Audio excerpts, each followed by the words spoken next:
To my YouTube channel Gain Education. आज की इस वीडियो में हम क्लास 10th हिस्ट्री का chapter number 2 nationalism in India पढ़ने वाले हैं। ये इस चैप्टर का पार्ट नंबर 4 है और इसमें हम इस चैप्टर का लास्ट टॉपिक पढ़ेंगे which is the sense of collective belonging. मतलब जो इंडियंस थे, इंडिया में रहने वाले लोग थे, उनके बीच में एक कलेक्टिव आइडेंटिटी कैसे जनरेट हुई, कैसे डेवलप हुई, इसके बारे में हम इस वीडियो में पढ़ेंगे। ठीक है, तो nationalism spread when people begin to believe that they are all part of same nation when they discover some unity that bind them together।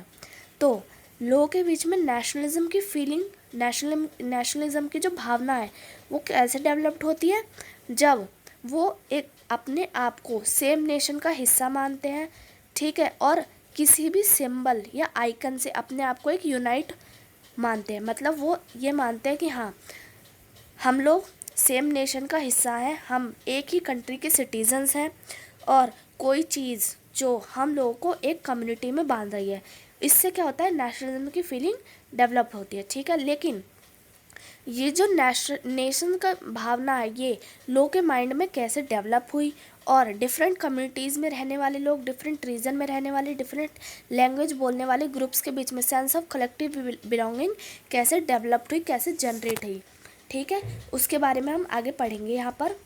तो the sense of collective belonging came partly through the experience of united struggle, but there were also a variety of cultural process through which nationalism captured people's imagination.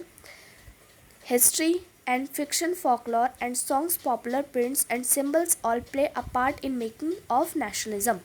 तो देखो, जो nationalism की भावना है, एक collective belonging की जो भावना है, वो लोगों के बीच में यूनाइटेड स्ट्रगल के वजह से डेवलप्ड हो सकती है कि हाँ, हम सब ने एक साथ मिलकर अपनी कंट्री को एक यूनाइट बनाने के लिए स्ट्रगल करा, इससे भी नेशनलिज्म की भावना जनरेट हो सकती है। और नेशनलिज्म की भावना को डेवलप करने के लिए हिस्ट्री का भी बहुत ज़्यादा इम्पॉर्टेंट रोल होता है, कल्चर का, सॉन्ग्स का, पॉपुलर प्रिंट्स, सिंबल, इन सब का भी बहुत ज़्यादा इम्पॉर्टेंट रोल होता है नेशनलिज्म की फीलिंग को डेवलप करने के लिए, जनरेट करने के लिए। ठीक है, अब the identity of the nation, as you know, see chapter first, is the most often symbolized in a figure or image. This help to create an image which people can identify the nation।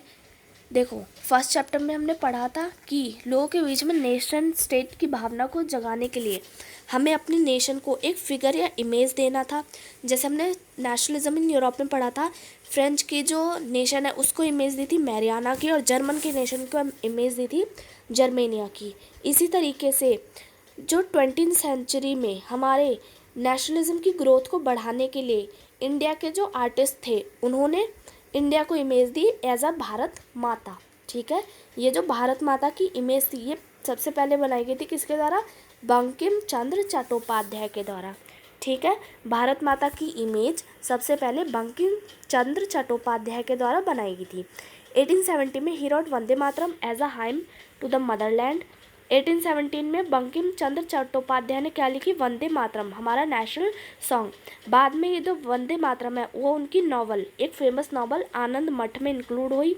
और जब बंगाल में स्वदेशी movement चल रहा था उस time पे ये जो इमेज है ये बहुत ज़्यादा फेमस हुई और इसको बहुत ज़्यादा इम्पोर्टेंस भी दी गई। ठीक है, moved by the swadeshi movement, Abanindranath Tagore painted his famous image of Bharat Mata.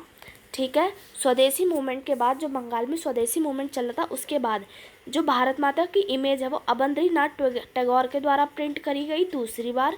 ठीक है, in this painting Bharat Mata is portrayed as an aesthetic figure, she is calm, compose, divine and spiritual. इस फिगर में देखो, ये वाली फिगर, ये जो भारत माता बनाई गई हैं अवंद्रीनाथ टैगोर के द्वारा, इसमें भारत माता एक काम, स्पिरिचुअल और डिवाइन दिख रही है, मतलब शांत और सनातनी दिखाई पड़ रही हैं। ठीक है, अब in subsequent year the image of Bharat Mata acquired many different form as it circulated in popular prints and was printed by different artists. Devotion to his mother figure came to be seen evidence of one nationalism।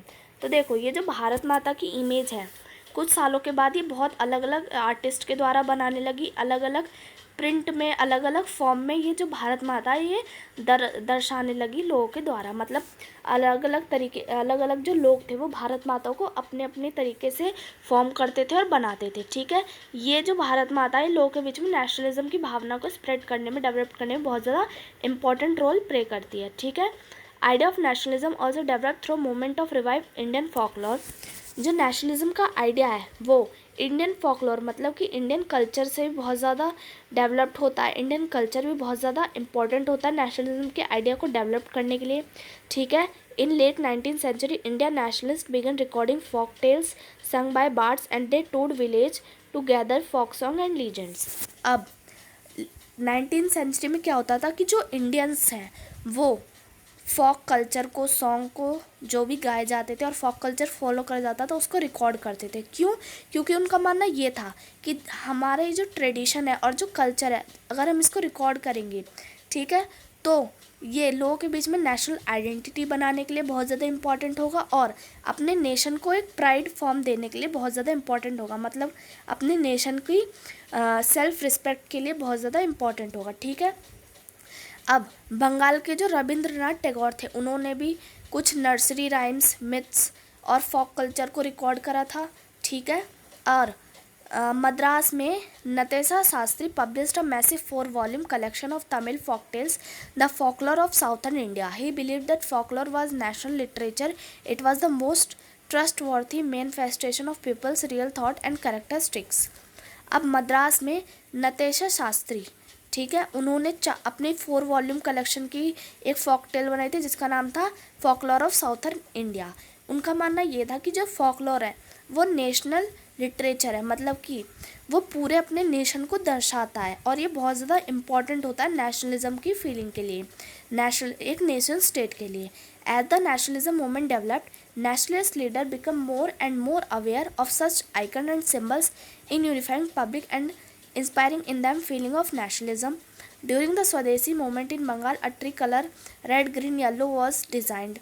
देखो, जैसे जैसे national movement का development होता गया वैसे वैसे जो nationalist leader थे वो अपने सिंबल्स और आइकन के लिए बहुत ज़्यादा अवेयर होने लगे और उनको बहुत ज़्यादा इम्पोर्टेंस देने लगे। ठीक है, और बंगाल में जो स्वदेशी मूवमेंट हुआ था उस दौरान एक ट्री कलर फ्लैग को डिज़ाइन करा गया था जो कौन से कलर का था? रेड, ग्रीन और येलो कलर का। उस फ्लैग पे क्या 8 लोटस प्रिंट करे गए थे जो कि क्या कहते हैं, एक 8 कमल प्रिंट करे गए जो कि हिंदू और मुस्लिम को रिप्रेजेंट करते हैं। ठीक है, अब by 1921 Gandhi ji had design the Swaraj flag.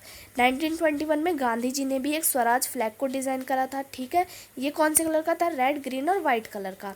ठीक है, उस पर क्या छपा हुआ था? Spinning wheel.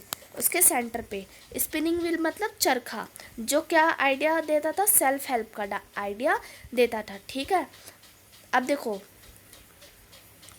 another means of creating a feeling of nationalism was through reinterpretation of history. ठीक है, अब लोगों को लगा कि नेशनलिज्म फीलिंग को डेवलप करने के लिए हिस्ट्री को दोबारा से लिखना, दोबारा से प्रिंट करना भी बहुत ज़्यादा ज़रूरी है। ठीक है, by the end of 19th century many Indians began feeling that to instill a sense pride in the nation, Indian history had to be thought about differently. The British saw India as backward and primitive, incapable of governing themself. ठीक है, तो बहुत सारे Indians को लगा 19th century के and तक कि नेशनलिज्म फीलिंग को डेवलप करने के लिए हमें हिस्ट्री को दोबारा से लिखना पड़ेगा। क्यों? क्योंकि जो ब्रिटिशर्स थे ना वो इंडिया को एज अ बैकवर्ड और प्रिमिटिव मानते थे। बैकवर्ड मतलब पिछली क्लास, बिछड़े हुए लोग मानते थे जो कि जिनको कुछ भी समझ नहीं है। लेकिन हमें हिस्ट्री को दोबारा से लिखना पड़ेगा नेशनलिज्म फीलिंग को डेवलप करने के लिए और सेंस ऑफ प्राइड यानी सेल्फ रिस्पेक्ट को डेवलप करने के लिए। ठीक है, In response, Indians began looking into the past, discovered India's great achievement. They wrote about the glorious development in ancient time when art and agriculture, science and mathematics, religion and culture, law and philosophy, craft, trade and flourished. This glorious time, in their view, was followed by a history decline when India was colonized. These nationalist history argued readers to take pride in India's greatness achievement in the past and struggle to change the miserable condition of life under British rule. अब जब उन लोगों ने अपने नई history की development करी तो उन्होंने इंडियंस ने उसमें अपने architect, science, mathematics, religion, culture, laws, philosophy, craft, trade और फ्लरिस्ट, इन सभी के बारे में बताया. उन्होंने बताया कि जो इंडिया था वो एक बहुत ही ज़्यादा डेवलप्ड कंट्री था in the scenario of architecture, science, mathematics, religion, culture, law, philosophy, craft, trade और फ्लरिस्ट के मामले में. लेकिन जब जो ब्रिटिशर्स थे उन्होंने इंडिया को कॉलोनाइज करा, उसके बाद जो इंडिया था वो एक लोअर कंट्री बन गया. वरना इंडिया पहले बहुत ज़्यादा डेवलप्ड और कह सकते हैं बहुत ज़्यादा ब्राइट कंट्री थी. ठीक है, जिसने बहुत सारी अचीवमेंट्स को हासिल कर रखा था. ठीक है. These efforts to unify people were not without problem. When the past began glorified was Hindu, when the images celebrated were drawn from Hindu iconography, the people of other community felt left out. लेकिन जब इस history को दोबारा से generate करा गया तो Hindu communities को ज़्यादा राइट दिए गए, जिसकी वजह से अदर कम्युनिटीज़ अपने आप को लेफ्ट फील करती थी, मतलब पिछड़ा हुआ फील करती थी. ठीक है. अब यहाँ पर कंक्लूज़न दे रखा है, यानी निष्कर्ष दे रखा है कि a growing anger against the colonial government was thus bringing together various groups and classes of India into a common struggle for freedom in first half of 20th century. अब ये जो ब्रिटिशर्स रूल के खिलाफ, Britishers के खिलाफ, ये जो colonial government के खिलाफ जो लोग स्ट्रगल करते थे, उसकी वजह से इंडिया की अलग अलग क्लासेस और ग्रुप एक कॉमन स्ट्रगल में आ जाते और अपने आप को यूनाइट फील करते थे. ठीक है. The Congress under the leadership of Mahatma Gandhi tried to channel people's grievance into organized movement for independence. Through such movement the national tried to force national unity. अब देखो, कांग्रेस पार्टी और महात्मा गांधी इनने मिलकर लोगों की जो अलग अलग सिनेरियो में, अलग अलग सिचुएशंस की जो प्रॉब्लम है, उन सभी को एक ही प्रॉब्लम में, एक ही नज़रिए से देखना चाहा, उन सभी को एक ही पाथवे में मोड़ना चाहा. But as we have seen, diverse group and classes participate in this movement with varied aspiration and expectation. लेकिन जैसे हमको पता है कि अलग अलग जो ग्रुप्स थे उन्होंने जो मूवमेंट चलाए गए थे गांधी जी के द्वारा, उसमें अलग अलग कह सकते हैं कि अलग अलग पर्सपेक्टिव से पार्टिसिपेशन करा था. ठीक है. as their grievance wide ranging freedom from colonial rule also mean different thing to different people. अलग अलग लोगों के लिए अलग अलग भावनाएं थी अपनी फ्रीडम के लिए, जैसा हमने इस चैप्टर में पढ़ा था, है ना. The Congress continuously attempted to resolve difference and ensure that the demand of one group did not alight another. This is precisely why the unity within the movement often break down. The high point of Congress actively nationalist unity were followed by the phase of dissent and internal conflict between groups. अब देखो, अलग अलग लोगों के लिए जो freedom की मतलब था वो अलग अलग था, जिसकी वजह से कभी कभी लोगों के बीच में कन्फ्लिक्ट मतलब कह सकते हैं छोटी मोटी बहसें भी हो जाती थी. ठीक है. In other word, what was emerging was a nation with many voice wanting freedom for colonial rule. कुल मिला के अलग अलग कम्युनिटीज़ थी, अलग अलग ग्रुप्स थे, लेकिन उन सब के लिए फ्रीडम का मतलब था फ्रीडम फ्रॉम कॉलोनियल रूल, मतलब कि ब्रिटिश रूल से आज़ादी. ठीक है. तो यहीं से हमारा चैप्टर होता है ख़त्म, है ना. और अगर आपको ये वीडियो अच्छी लगे तो वीडियो को लाइक करना और चैनल को सब्सक्राइब करना.